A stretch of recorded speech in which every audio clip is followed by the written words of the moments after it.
ముఖ్యంగా ఎన్నికల్లో ఈవీఎంల విషయంలో చాలా అవకతవకలు జరిగాయని, ఎలక్షన్ కమిషన్ కూడా చాలా బాధ్యతారహితంగా వ్యవహరించిందని ఈ పూర్తిగా పిచ్చి వాదనలు అంటే, కానీ కొన్ని ఆధారాలు సాక్ష్యాలు కూడా దొరికాయి. Non sense. నేను 28 సంవత్సరాలుగా ఈ దేశంలో ఎన్నికల వ్యవస్థని ఆపోషణ పట్టిన వాడిని, తప్పుల్ని నిర్మోహమాటంగా ఎత్తి చూపెట్టిన వాడిని, పరిష్కారం కోసం కృషి చేసిన వాడిని, కొన్ని పరిష్కారాలు సాధించిన వాడిని. అలాగే ప్రపంచంలో ఎన్నికల్లో ఎలా జరుగుతుందో పరిశీలించిన వాడిని. కామన్వెల్త్ బృందంలో సభ్యుడిగా నేను ఎన్నికలు ఇతర దేశాల్లో పరిశీలించాను. ఎన్నికలు నిర్వహణలో పొరపాటు ఎక్కడా లేదు. భారతదేశంలో పోలైన ఓట్ల కంటే లెక్కించిన ఓట్లు ఎక్కువ అని చెప్పి ఇప్పుడు ఆధారాలు వాళ్ళ వెబ్సైట్లోనే పెట్టారు. 140 కోట్ల దేశంలో 80-90 కోట్ల ఓట్లు, 70-80 కోట్ల ఓట్లు పడే దేశంలో 11-12 లక్షల పోలింగ్ బూత్లు ఉన్న దేశంలో ఒక పోలింగ్ బూత్లో స్థానికంగా ఏదన్నా చిన్న పొరపాటు ఇస్తే దాన్ని మొత్తం దేశానికి అంటగట్టడం, కంపెనీ పని అనుకోవడం చాలా పొరపాటు. దానికి కరెక్టివ్స్ ఉన్నాయి ఇంటర్నల్గా. అది చాలా ట్రాన్స్పరెంట్ సిస్టమ్. పోలింగ్ ఏజెంట్లు ప్రతి ఒక్కళ్ళకి అక్కడ స్థానం ఉన్నది. అక్కడ పారదర్శకంగా వాళ్ళు ఎదురుగా ప్రతిదానికి సిస్టమ్స్ ఉన్నాయి. ముందే ఈవీఎం ఉంటే మాక్ పోల్ జరుగుతుంది, చూసి వెరిఫై చేసే అవకాశం ఉంటుంది. సీలింగ్ ఉంటుంది, తర్వాత 24 hours చైన్ ఆఫ్ కస్టడీ ఉంటుంది. తప్పులు జరగవని కాదు, ఇంత పెద్ద ప్రక్రియలో తప్పులు మన ఇంట్లో మీరు చిన్న ఇంట్లో సత్యనారాయణ వ్రతమో నోమాలతో పెళ్లి చేస్తుంది, ఎన్ని పొరపాటు దొరుకుతాయి. కానీ పొరపాట్లు కరెక్టివ్స్ ఉన్నాయా లేదా, సేఫ్ గార్డ్స్ ఉన్నాయా లేదా, గార్డ్ రేల్స్ ఉన్నాయా లేదా. కానీ అమెరికా లాంటి దేశం కూడా మళ్ళీ బ్యాలెట్ పేపర్ కాబట్టి ఈ విషయం అర్థం కాక అపోహలతో అపనమ్మకంతో ఎలక్షన్ల ముందు అయ్యో అసలు ఎలక్షన్ అన్నీ మోసం అని చెప్పన్నారు. ఎలక్షన్ అయిన తర్వాత ఒక్కడే మాట్లాడలా, నోరు మూసుకున్నారు. అంటే ఏంటి, మీకు ఇష్టం వచ్చిన ఫలితం వస్తే బాగా జరిగింది, ఇష్టం లేకుండా ఫలితం వస్తే అది కాదు కరెక్ట్. ఈ దేశంలో ఎన్నికల్లో తప్పులు జరగట్లేదని కాదు, బ్యాలెట్ బాక్స్లుగా జరిగేది వెనకాల జరుగుతున్నాయి. ఓట్లు కొంటున్నారు, అది అందరూ చేస్తున్నారు, అది ఎవడో మాట్లాడట్లా, డబ్బులు పంచుతున్నారు, అదంతా మా జన్మ హక్కు అనుకుంటున్నారు వీళ్ళు. అది నిజమైన తప్పు. దాన్ని ఆపే శక్తి ఈ యంత్రాంగానికి లేదు. అది వ్యవస్థలో మార్పు రావాలా. అట్లాగే తాత్కాలికమైన తేడాలతో ప్రజలను మేంపనిపిస్తున్నారు. అది రాజ్యాంగబద్ధంగా చట్టబద్ధంగా చేసి రాష్ట్రాలను కుదేలు చేస్తున్నారు. ఆంధ్రప్రదేశ్ ఎట్లా ఉంది, దివాళా కంచులో ఉన్నది. దివాళా అయిపోయింది. 9,72,000 కోట్ల రూపాయలు అప్పులు కానీ లేదా బకాయిలు కానీ 15,000 కోట్ల అప్పులు, కొత్త అప్పులు చేశారట. 15,000 కోట్లు చాలా. ఈ ఏడాది 1,00,000 కోట్ల అప్పు చేసినా కూడా రోజువారీ రథం నడిపే పరిస్థితి. వీళ్ళు తప్పు కాదు ఇది. ఆ పరిస్థితి వచ్చింది. ఎందుకని వచ్చింది? ఎన్నికల్లో ఇష్టం వచ్చినట్టు వాగ్దానాలు చేయటము, సంపద పెంచడం కాకుండా ఉన్నది కాస్త పంచటము, దివాలా తీయటము, అది మనకు ఆనవాయితీ అయిపోయింది. అది సమస్య.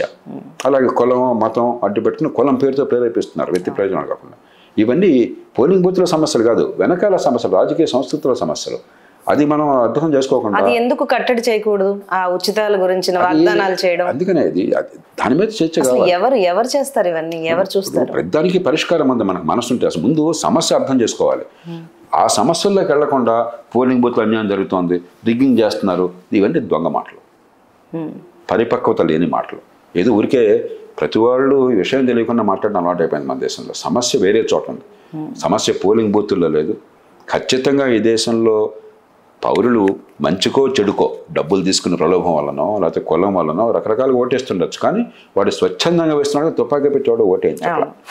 వేసిన ఓటు నిజాయితీగా లెక్క పెడుతున్నారు కానీ దొంగ లెక్కల వాడు వేయట్లా. ఎవరికి ఎక్కువ ఓట్లు వచ్చినా వాడిని నేను ప్రకటిస్తున్నారు కానీ వేరే వాడిని ప్రకటించట్లా. అలా ఎన్నికైన వాడు ప్రభుత్వంలోకి వస్తున్నాడు కానీ వేరే వాడు రావట్లేదు. అంతవరకు ఎన్నికలు బాగా జరుగుతున్నాయి. కానీ వెనకాల సమస్యలు చాలా ఉన్నాయి. అది గుర్తించాలి. సమస్య ఎక్కడుందో గుర్తించి పరిష్కారం కావాలి. కానీ మనకేదో సంస్థల్లో ఒక సామెత ఉన్నది, పృష్ఠతాళన దంతభంగ అని. వాడు పంటి నొప్పి వస్తే వీపు మీద చాచి తన్నాడు. అరే పంటి నొప్పి ఉంది, పన్ను సంగతి పట్టించుకోవాలి, వీపు మీద కాదు చేయాల్సింది. అందుకని మనకి ఏదో గందరగోళంలో ఉన్నాం.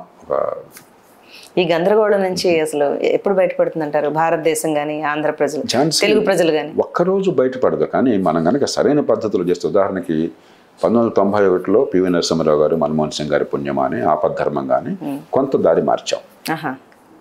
అది పూర్తిగా సరిపోతుందని అంటల్లా, సమస్యలన్నీ పరిష్కారం కాల. కానీ ఆనాడు ఒక్కసారి పరిస్థితి మీరు ఊహించండి. 1991లో మీకు సిమెంట్ కావాలని చెప్పంటే, నేను సబ్ కలెక్టర్గా ఉంటే అంతకు మరి 80లో నా ఆఫీస్ ముందు పాపం మీలాంటి కుటుంబాలు నాలాంటి కుటుంబాలు పడిగాపులు కాచి క్యూలో నుంచుని వాళ్ళ సొంత డబ్బుతో వాళ్ళ ఇంట్లో రిపేర్ కోసం 10 బస్తాల సిమెంట్కి బెచ్చగాళ్ళగా గవర్నమెంట్ ఆఫీస్ ముందు నుంచుని క్యూలో వాడు కాగితం ఇస్తాడు, కాగితం మీద వాడు స్టాంప్ వేసి సంతకం పెడతాడు. దానికోసం చెప్పిన వాడిని ప్రార్థించి సిఫారసు చేయించుకుని లేకపోతే 10 రూపాయలు 15 రూపాయలు లంచం ఇచ్చి అప్పుడు ఆ సిమెంట్ కొనుక్కునేవాడు. స్టీల్ కావాలంటే స్టీల్ పర్మిట్ కావాలా, కారు కొనుక్కోవాలంటే కారు కొరత, స్కూటర్ కావాలంటే స్కూటర్ కొరత, ఫోన్ కావాలంటే ఫోన్ కొరత. సంవత్సరాల తరబడి లైన్లో మనం ఏం చేసాం? ఈ పద్ధతుల్లో తప్పు జరిగింది, మూర్ఖంగా చేస్తున్నాం అర్థం చేసుకుని ఆపద్ధర్మంగా బుద్ధితో కాకపోయినా కనీసం అవసరార్థం కొంపనికి పోతుంది కాబట్టి 91లో కొంత పందా మార్చాం. చాలా మార్పులు కనిపించినాయి. అప్పుడు ఇప్పటికి కూడా కాబట్టి ఒక్కరోజు రాదు, చిట్కాలతో రాదు. ఎక్కడ తప్పు జరుగుతోంది, ఎందుకు జరుగుతోంది, దాన్ని మార్చడం ఎట్లా, పరిష్కారం ఎట్లా వస్తుంది. ప్రపంచంలో కూడా అనుభవం ఉంది, మన అనుభవం ఉంది, ప్రపంచ అనుభవం ఉంది. మనం ఒక్కళ్ళనే ప్రపంచంలో లేవు, మనం ఒంటరి వాళ్ళం కాదు.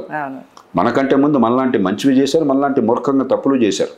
దాని నుంచి పాఠాలు నేర్చుకోవాలి. మానవ జాతికి జంతువులకి తేడా ఏంటి? జంతువులు పాఠాలు నేర్చుకోలేవు, మనం పాఠాలు నేర్చుకోవాలి. నేర్చుకున్న వాటిని అమలు చేయాలి, పద్ధతి ప్రకారం చేయాలి, ఫలితాలు వస్తాయి.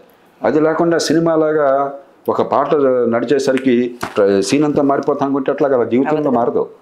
దానికి కష్టపడాలి, పిల్లలు బాగుపడాలి కోరిక ఉంటుంది. పిల్లలు బాగుపడడానికి కష్టపడకుండా ఎలా బాగుపడతారు? దానికి మూల్యం చెల్లించాలా, దానికి త్యాగం చేయాలా, కొంత టైం ఇవ్వాలా, పద్ధతులను పాటించాలా, క్రమశిక్షణ కావాలా. అది చేస్తే మన సమస్యలన్నిటికీ పరిష్కారాలు ఉన్నాయి.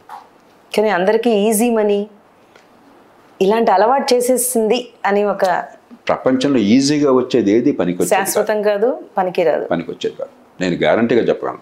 ఈజీగా వచ్చేది ఏది కూడా విలువైనది కాదు. పనికి వచ్చే దానికోసం కష్టపడాలి, శ్రమపడాలి, తపన పడాలి. అప్పుడు ఆనందం వేరు, వచ్చే ఫలితం వేరు. ఈజీగా వచ్చేది ఈజీగానే పోతుంది. Thank you.